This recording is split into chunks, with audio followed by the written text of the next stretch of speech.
Kad smagiai praleistumėt Valentino dienos vakarą, turiu jums kelias filmų rekomendacijas. Tik tai ne iš tų klasikinių Graži moteris ar Užrašų knygutė, o tai, ką pats mėgstu žiūrėti. Tai, prašau, 5 filmų rekomendacijos, bet kokia tvarka.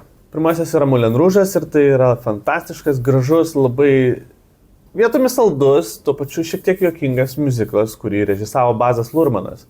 Pagrindinius vaidmenis filme atlieka Nicole Kidman ir Ewanas McGregoras ir jų chemija tiesiog trykšta visą meilę ir tikrai labai tinkamas filmas romantiškam vakarui. Antrasis filmas yra labiau jau mano paauglystės klasika, bet tai yra Mano kaimynė porno žvaigždė arba tiesiog The Girl Next Door. Filmas yra tikrai labai juokingas ir tikrai romantiškas, tad rekomenduoju pabandyti pažiūrėti, jeigu dar nesate matę šio pasakojimo. Trečiasis filmas yra šiek tiek panašus į prieš tai buvusi ir tai yra Ji man ne pora arba tiesiog She's Out of My League.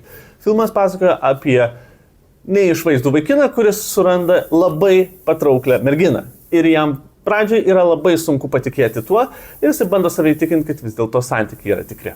Ketvirtoji rekomendacija būtų dar vienas Bazo Luhrmanno filmas, tai yra Didysis Gatsbys. Filmas su Leonardo DiCaprio, Tobey Maguire, kuris pasakoja tikrai labai jautrią, labai įtraukiančią istoriją, labai ištaiginga istorija ir jinai labai tinka būtent šiam vakarui. Ir paskutinė rekomendacija tai yra mano mylimiausias visų laikų romantinis filmas Laiko tiltas, kuris turi labai daug žinučių savyje, tiek santykių su tėvais, tiek su kitais artimaisiais, tiek su savo antrąja pusė, ten yra ir kelionių laiku.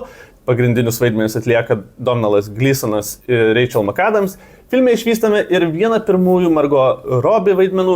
Žodžiu, visko yra labai daug, bet jisai yra be galo šiltas, labai mielas ir visą laiką priverčia nubraukti bent vieną kitą ašarą. Tai rekomenduoju šios filmus, o kokie romantiniai filmai patinka jums, pasidalinkite komentaruose ir nepamirškite manęs pafollowinti.